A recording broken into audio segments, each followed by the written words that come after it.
Programme timeline से गड हाँ असद मुमताज़। नाज़रीन, वफ़ाक़ी हुकूमत जी साल 2024-2025 लाइ वफ़ाक़ी बजट अॼु क़ौमी असम्बली में पेश कई वई है। बजट जो मुख़्तसरन इहो आहे त बजट 18,887 अरब रुपयनि जी पेश कई वई है। बजट जो ख़सारो जेको आहे उहो 8,500 रुपया ज़ाहिर कयो वियो आहे। टैक्स जो हदफ़ 12,977 अरब रुपया लगायो वियो आहे। इन तमाम तर सूरत हाल में जेका व्याज जो कर्ज़ है ऐं कर्ज़ में जेका व्याजनि जी अदायगी है उन लाइ 9,775 अरब रुपया रखिया विया आहिनि।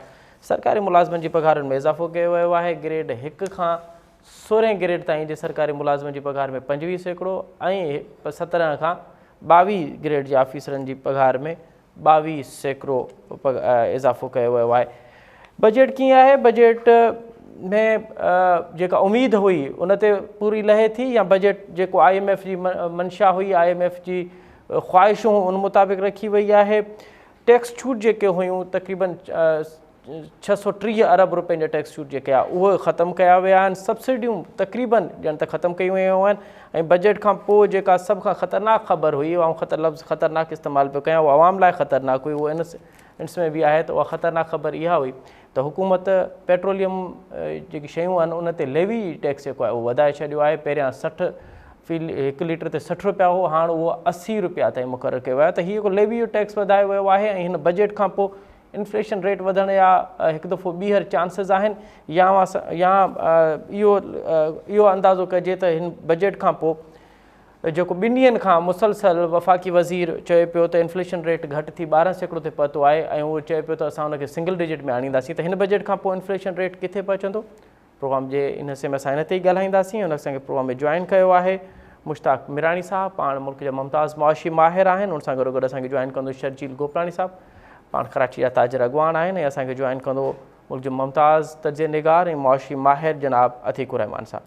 साईं मुश्ताक मिरानी साहब, अव्हां खां प्रोग्राम जो आगाज़ पिया कयूं।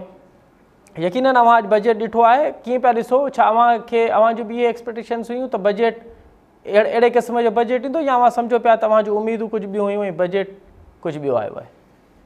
बिल्कुलु ईअं हुयो जेको सॼे पाकिस्तान जा एनलाइटेंड माण्हू हुया, सिटीज़न हुआ, पॉलिटिकल पार्टी हुया या जेके मुआशी माहिरनि जो इहो ई ट्रेंड हुयो। छाकाणि ऑलरेडी सॼी ख़बर हुई त भई 9,000 खां घटि जेको रिसीप्ट हूंदी टैक्स जो उहो इंट्रस्ट में हूंदो, बजट डेफिसिट थींदी ऐं IMF जेको उन्हनि खे फ्रेमवर्क इहो ॾिनो त भई सभिनी ते GST लॻायो, सब्सिडी बि ख़तमु कयो, त इन सां जेको आहे जी सर प्लीज़ ठीकु आहे त उन सां इहो थींदो। सो इहा एक्सपेक्टेड ईअं हुई त सिर्फ़ु हिकिड़ो आइटम हुयो त सरकारी मुलाज़िमनि जी जेका पेंशन ऐं जेका सैलरी केतिरी वधंदी उन में थोरी स्पेकुलेशन उहो को पियो चवनि 10% को 15%, पर हिननि जेके थोरो वधाए ॾिनो आहे उन खां सवाइ साॻी आहे। पर इहो ज़हन में रखो जेके दोस्त ॿुधाए ॾिसनि था तव्हांजो प्रोग्राम, बजट जी हिकिड़ी फ़िलासफ़ी हूंदी आहे, इहे अंग अखर न आहिनि। बजट हिकिड़ी इहा फ़िलासफ़ी हूंदी आहे त मुल्क जी तेज़ीअ सां तरक़ी कीअं थींदी, माना GDP ग्रोथ 5%, 6%, 7% हुजे। इहो आहे त रीडिस्ट्रीब्यूशन ऑफ वेल्थ, माना अमीर माण्हुनि खां ग़रीब माण्हुनि खे जेको आहे सो कीअं उनखे पैसा ॾिजनि थ्रू टैक्सेशन, ऐं जेको टैक्स वधीक आहे उहो जमो कंदो उहो ग़रीब माण्हुनि जे भलाई जे लाइ ख़र्च थींदो। ॿियो हुनजो इहो आहे।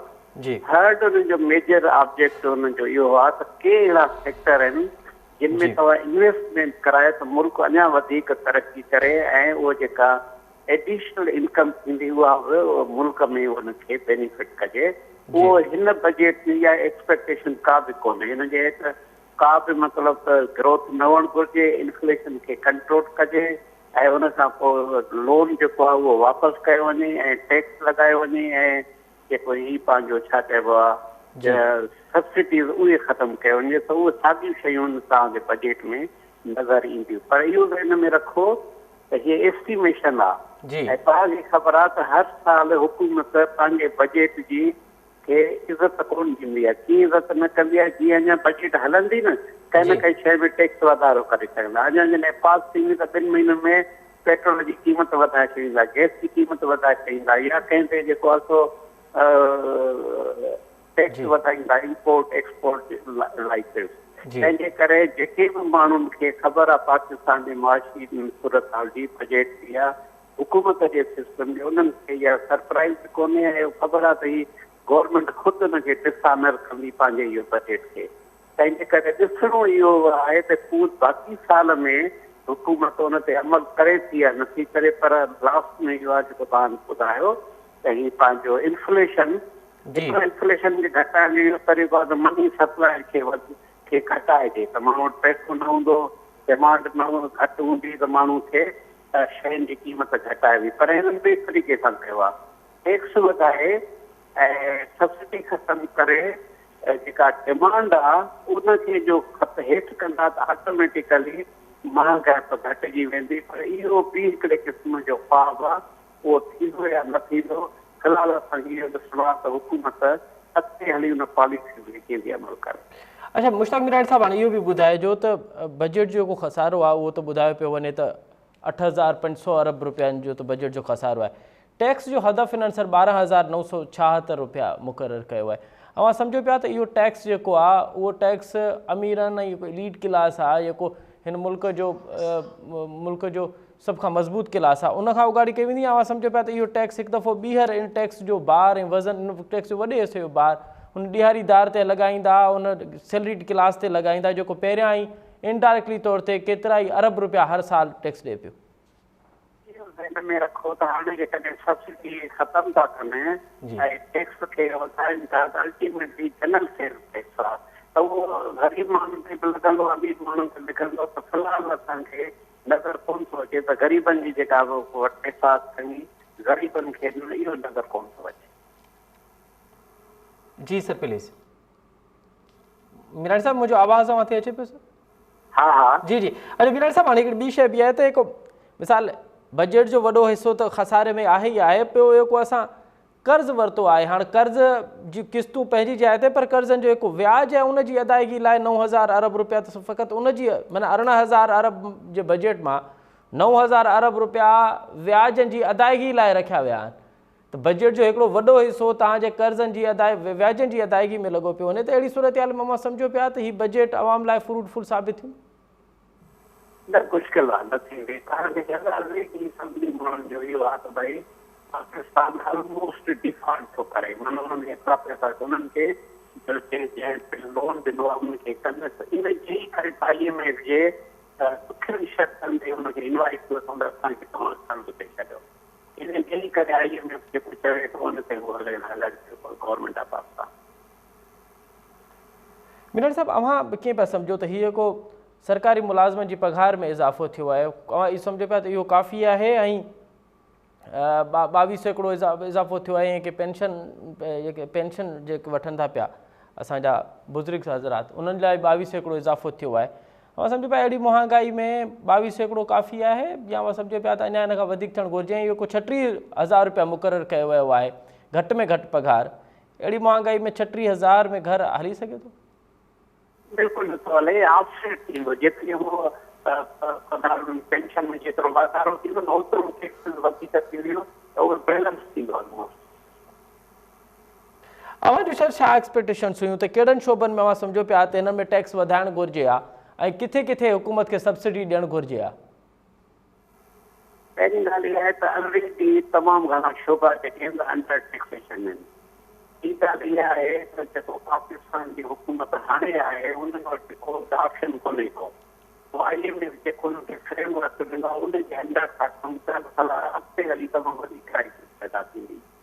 तंहिंजे करे फ़िलहाल हीअ जेका अनाउंस कई तव्हां जेका डिबेट थी वेंदी उन में को ख़तरो खां असांखे ब्रेक थ्रू नज़र नथो अचे। जी मीराणी साहब। मीराणी साहब, अवां जो आवाज़ मूं ताईं न पियो अचे। मुश्ताक मीराणी साहब सां असांजो राब्तो घटिजी वियो आहे। जीअं ई मुश्ताक मीराणी साहब सां असांजो हिकु दफ़ो ॿीहर असांजो राब्तो बहाल थींदो त असां उन्हनि खां इन अॼोके बजट जे हवाले सां वाज़े तौर ते अञा उनखां उनजो मौक़ो वठी सघंदासीं त हीउ बजट उनखे कीअं पिया ॾिसनि, छाकाणि त गुज़िरियल ॾींहुं जेका सर्वे रिपोर्ट इक़्तिसादी सर्वे रिपोर्ट जेका पेश कई वई उन में बि उन में भी वफ़ाक़ी वज़ीर दावा कई हुई त इन्फ्लेशन रेट जेको आहे घटि थियो आहे। प्रोग्राम में अॼु बि दावा कई वई आहे त इन्फ्लेशन रेट घटि थियो आहे ऐं इन्फ्लेशन रेट सिंगल डिजिट में ईंदो। प्रोग्राम में अॻिते वधूं था पिया। असांखे जॉइन कयो आहे अतीकुर रहमान साहब, पाण मुल्क जा मुमताज़ मुआशी माहिर आहिनि, एक्सपोर्टर आहिनि। अतीक साहब, प्रोग्राम में खुश आमदीद सर। बहुत शुक्रिया। अच्छा अतीक साहब, जो एक्सपेक्टेशंस थी, आप समझ रहे हैं कि उसी तरह से बजट आया है या आप समझ रहे हैं कि ये बजट जो है वो आवाम के ऊपर मुआशी बम गिराया गया है? अच्छा, मैं सिर्फ दो चीज़ों पे बात करूँ क्योंकि अभी मैं बजट को मजीद स्टडी कर रहा हूँ। दो चीज़ें जिन्होंने मुझे बहुत अपसेट किया है वो ये है कि एक तो ये पीपल फ्रेंडली बजट नहीं है जो एक्सपेक्ट कर रहे थे जी। दूसरा क्या है कि जो सैलरी क्लास के लिए रिलीफ की जरूरत थी ना जी। ये बिगेस्ट, आपको पता है salary class is the biggest contributor of tax net जी। सबसे ज्यादा। आप एक्सपोर्ट और रिटेल की इनकम को भी मिला ले तो उससे भी ज्यादा सैलरी क्लास पे करते हैं। ये पुरानी बात हो गई, मैं बार बार कह रहा हूँ जी। इनके एक तो टैक्स स्लैब्स नहीं चेंज हुए और इनके जो डिडक्शन एट सोर्स होता है सैलरी का वो ग्रॉस इनकम पे होता है। कोई एक्सपेंसेस अलाउ नहीं किए जाते और जो भी कंपटीशन की जाती है वो टैक्सेबल इनकम पे की जाती है। तो अब क्या है कि इनके अगर स्लैब्स चेंज नहीं होते तो इसकी वजह से क्या होता है कि इनकी जो टैक्सेबल इनकम है वो बढ़ जाती है। प्रमोशन हो जाए, सैलरी बढ़ जाए तो वो स्लैब पे चले जाते हैं जहाँ से टेक होम और कम हो जाता है। यानी प्रमोशन हो गई, खुशी की बात है, सैलरी बढ़ गई, खुशी की बात है, लेकिन जब टेक होम की बात आई तो वो कम हो गया, स्लैब बढ़ गया जी। ये थोड़ा सा प्रॉब्लम है, इसको कंसीडर नहीं किया गया। बहुत इस पर डिस्कस किया, रिक्वेस्ट की गई कि सैलरी क्लास को कुछ जो टैक्स स्लैब्स है उस पर रिडक्शन दिया जाए और जो इनकी मरात हैं उनको मेंटेन किया जाए और ताकि टेक होम इनका बढ़ जाए। तो ऐसा नहीं किया गया, विच इज नॉट गुड। दूसरा ये कि देखिए आप गवर्नमेंट के लोगों की पब्लिक से तनख्वाहें खूब बढ़ा रहे हैं, बढ़ाएं जी। बहुत खुशी की बात है, लेकिन प्राइवेट सेक्टर की ये पोजीशन नहीं है इस वक्त, ना सर्विसेज सेक्टर ना मैन्युफैक्चरिंग सेक्टर की, कि वो अपने स्टाफ की सैलरी को बढ़ा सके। तो क्या हो रहा है, सैलरी नहीं बढ़ाने की वजह से वो आगे प्रेशर में और मजीद इन्फ्लेशन का प्रेशर उन पे है, हायर एनर्जी टैरिफ, गैस और पेट्रोलियम का प्रेशर उन पर है और इतनी डिफिकल्ट सिचुएशन से वो अपनी जिंदगी को गुजार रहे हैं, वो कंटिन्यू रहेगी, इनको कोई रिलीफ नहीं मिला जी। तो प्राइवेट सेक्टर की तनख्वाह नहीं बढ़ सकती एम्प्लॉयज की, गवर्नमेंट के एम्प्लॉयज की होते तो वो कहीं पे इसको मेंटेन कर लेंगे, लेकिन प्राइवेट सेक्टर नहीं कर सकेगा। बात सारी यही है, इस बात को करें कि इन्फ्लेशन को कम किया जाए जो कि क्लेम किया जा रहा है। इतने हायर एनर्जी टैरिफ हैं, उनकी रिडक्शंस पे कोई बात नहीं, उनकी कोई रिलीफ पे बात नहीं। हमने import substitution industry made in Pakistan के लिए बात की कि इसको टैक्स रिलीफ दिया जाए, इसको एनर्जी टैरिफ में रिड्यूस किया जाए, उस पर भी कुछ जिक्र नहीं है। कोई चीज इस तरह की नहीं है। पेट्रोलियम प्राइसेस बढ़ने से लॉजिस्टिक की कॉस्ट, ट्रांसपोर्टेशन कॉस्ट मुस्तकिल बढ़ती चली जा रही है, जिसकी वजह से कई धंधे बैठ गए हैं, चीजें महंगी हो गई हैं। Cost of doing business, cost of moving the goods बहुत महंगे से महंगा होता चला आ रहा था, इस पर भी कोई बात नहीं की गई। तो लेवलीहुड अपॉर्चुनिटीज कोई क्रिएट नहीं हो रही और वो मुश्किल हो गई। अच्छा, एक बहुत लॉन्ग एवेटेड डिमांड थी कि बिजनेस कम्युनिटी ने बहुत सफर किया जी। चले बिजनेस कम्युनिटी को तो एक तरफ रख देते हैं, वो जो इंक्यूबेटर से निकले हुए यंग एंटरप्रेन्योर्स हैं जिनको जॉब नहीं मिल रही, उनको एंटरप्रेन्योरशिप की तरफ लगाया जा रहा है। तो एंटरप्रेन्योरशिप पे तभी जाएंगे ना जब उनको एक्सेस टू फाइनेंस मिलेगा, इजी एक्सेस टू फाइनेंस मिलेगा। उनका इजी एक्सेस टू फाइनेंस तभी मुमकिन है जब आप बिजनेस कम्युनिटी के लिए, इन यंग एंटरप्रेन्योर्स के लिए, इन इंक्यूबेटर से निकले हुए यूथ के लिए, लो इनकम ग्रुप के लिए आप इस बात को कंसीडर करें कि इजी वर्किंग कैपिटल लोन दिया जाए मिनिमम 5% पे, ताकि वो कुछ बिजनेस कर सकें, कुछ धंधे में लगा सकें, कुछ ना कुछ कर सकें। दूसरी तरफ जो मैं देख रहा हूँ, जो स्टडी से मजीद पता चलेगा कि आप देखें कि टैक्स कलेक्शन टारगेट तो आपका है 12 ट्रिलियन का जी, लेकिन आप जो एंटीसिपेट कर रहे हैं वो 18 ट्रिलियन का बजट कर रहे हैं। इसका मतलब है 6 ट्रिलियन का डेफिसिट है। ये डेफिसिट कहाँ से पूरा होगा जी? क्या हम दोबारा बोरिंग करेंगे? मैं आपको बोरिंग की फिगर बताता हूँ। External debt 130.40 billion dollars, domestic debt 43.43 trillion rupees. जी आप देख रहे हैं कैसे मैसिव फिगर्स हैं। जी क्या हम दोबारा बोरिंग पे जाएंगे मजीद बोरिंग को ऐड करेंगे, या हम कुछ इस तरह का काम करने जा रहे हैं जिसमें हम कैपिटल यूटिलाइजेशन करें, हमारा जो डल कैपिटल जो बैंक में पार्क हो जाता है और उसका मुनाफा खा रही होती पूरी कौम, वो ना मैन्युफैक्चरिंग में लग रहा है, ना प्रोडक्शन में लग रहा है, ना डेवलपमेंट में लग रहा है, या उसको बाहर निकलवाने के लिए कोई इंसेंटिव्स देंगे कि कैपिटल यूटिलाइजेशन हो, ज्यादा से ज्यादा मूवमेंट ऑफ कैपिटल हो और तरक्की हो और लोगों को जो मौके है वो मजीद मैसर आए, काम करने के, नौकरियों के मौके मैसर आए। जी जी जी, ये सारी चीजें हैं। अगर इसके ऊपर हम ध्यान देते तो सबसे बड़ी बात यह है कि जब तक डोमेस्टिक इन्वेस्टमेंट इनकरेज नहीं होगी, in no case foreign direct investment का ख्वाब हम देखने बंद कर। ये तो आप बिल्कुल सही कह रहे हैं। अच्छा अतीक साहब, आपने भी 2 मरतबा जिक्र किया कि इन्फ्लेशन रेट का, गुज़िश्ता 2 दिन से वफाकी वजीर बार बार कह रहे हैं कि इन्फ्लेशन रेट कम हुआ है और वो तो दावा कर रहे हैं कि 11% पे आ गया और हम उसको सिंगल डिजिट में लाएंगे। आज भी उन्होंने कौमी असम्बली में जब बजट पेश कर रहे थे तो उन्होंने इस बात का पे जोर दिया कि हमने मई महीने में 12% पा गया था, इस वक्त तो 11% है। लेकिन सर उस बजट के फ़ौरन बाद एक और फैसला किया गया कि लेवी टैक्स लगाया गया है पेट्रोलियम मसनूआत के ऊपर, 60% से बढ़ा के 60 रुपये से बढ़ा के अब 80 रुपये कर दिया गया। तो आप समझ रहे हैं कि एक तरफ आपने फौरी तौर पे 20 रुपये बढ़ा लिए है पेट्रोलियम मसनूआत पे, दूसरी तरफ आप समझ रहे हैं कि इन 20 रुपये में से इन्फ्लेशन रेट और कम होगा,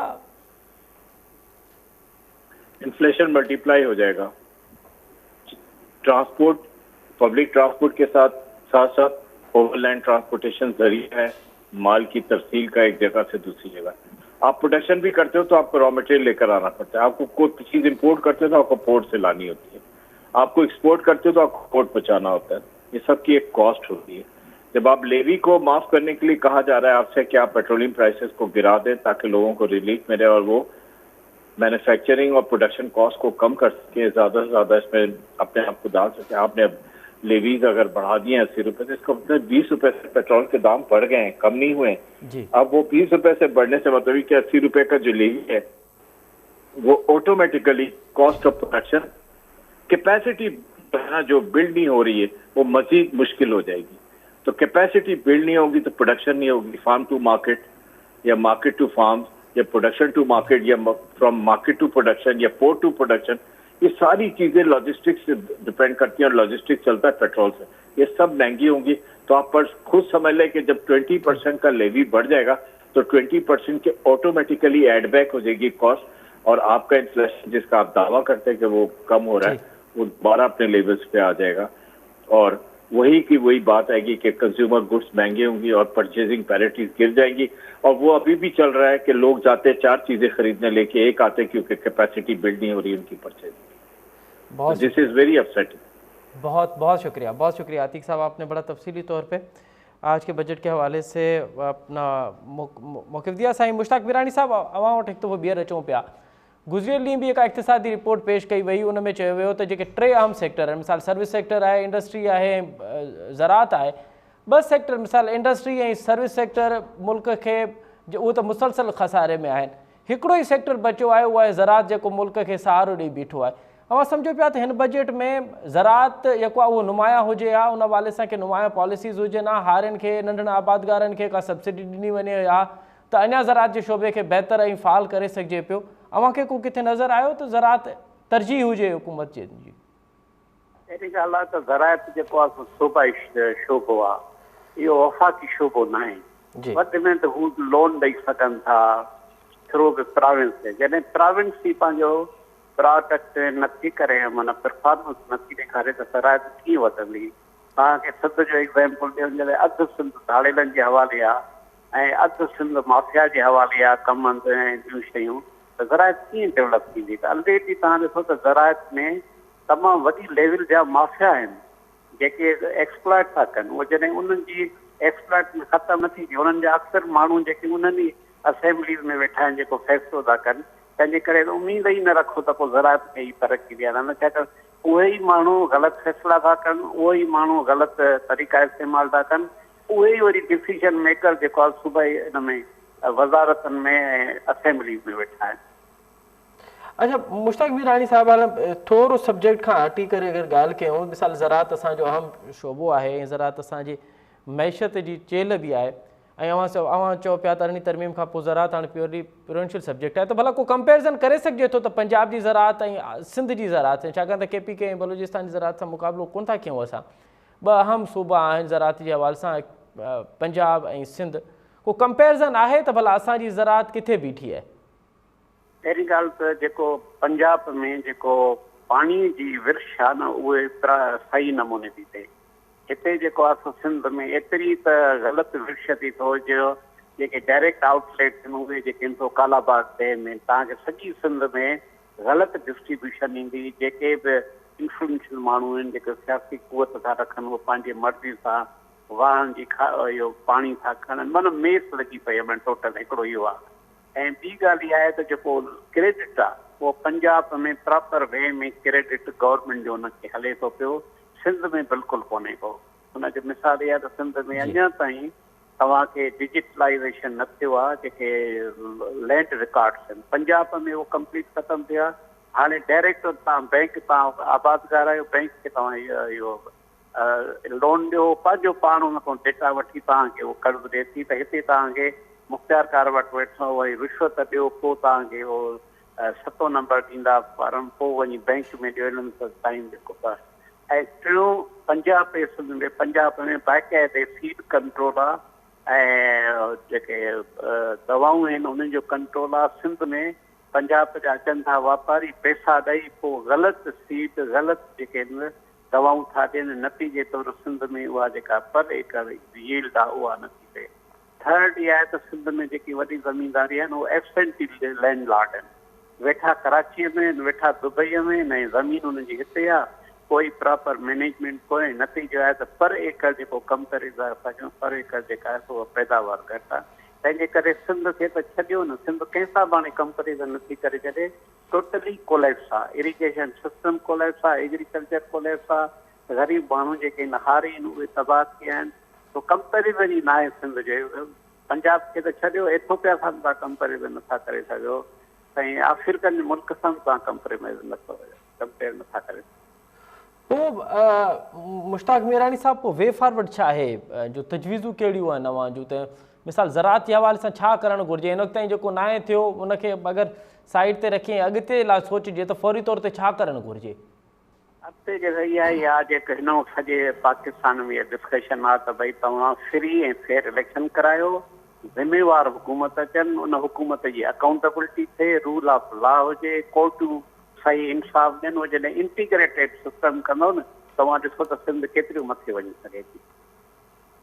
त सर अवां सम्झो पिया त फ़क़ति इलेक्शन ई ॿीहर इलेक्शन ई मसइले जो हल आहे, या को विचारो रस्तो अञा आहे ॿियो?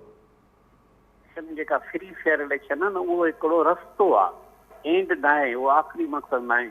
उनजे थ्रू ज़िम्मेवार जेके मेंबर हूंदा, पोइ ज़िम्मेवार हुकूमत थींदी, उहो अकाउंटेबिलिटी हूंदी।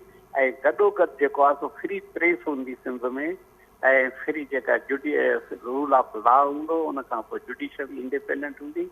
इन सभिनी खे जॾहिं मिलाईंदो इंटीग्रेटेड सिस्टम आहे, तॾहिं नतीजा था अचनि। तव्हां फिनलैंड ॾिसो, तव्हां जापान ॾिसो, हुन में इहो ई तरीक़ो आहे जंहिंजे थ्रू उन्हनि तरक़ी कई आहे। वॾी महिरबानी साईं मुश्ताक मीरानी साहब, अवां ॾाढो तफ़सीली तौर ते अॼोके बजट जे हवाले सां ॻाल्हायो पिए। ऐं अवां जो इहो ई चवणु आहे त हीअ को बजट आहे, इहो कंहिं बि सूरत में प्रो पीपल बजट कोन्हे, या IMF जी मंशा ऐं IMF जी ख़्वाहिशुनि मूजिबि बजट ठाहियो वियो आहे। बजट में हाणे जेको खसारो ॾेखारियो वियो आहे उहो बजट जो अधु हिसो जेको आहे उहो बजट जो खसारो आहे।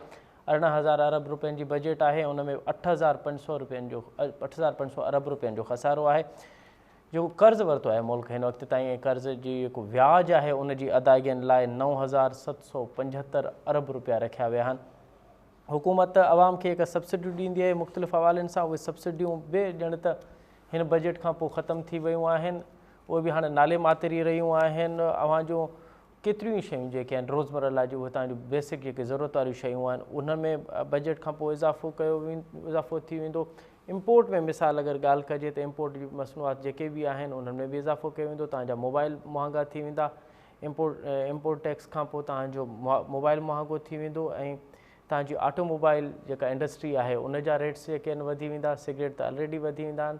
सीमेंट जा रेट जेको आहिनि अॼोके बजट खां पोइ उन में वधण जा इम्कान आहिनि। ऐं कंस्ट्रक्शन में जेके जेके इस्तेमालु थींदो आहिनि उन जो आहे पिणु रेट वधण जा इम्कान आहिनि। रियल एस्टेट जे हवाले सां 15% जेको आहे उन ते टैक्स लागू कयो वियो आहे। उन खां पोइ अव्हां जी रियल एस्टेट जेको प्रॉपर्टी आहे उहा पहिरियां खां वधीक महांगी थींदी। अहिड़ी सूरत हाल में हिन बजट खे प्रो पीपल चई सघिजे थो या चई सघिजे थो त हिन बजट जी सूरत में हुकूमत अवाम मथां मुआशी बम किरायो आहे।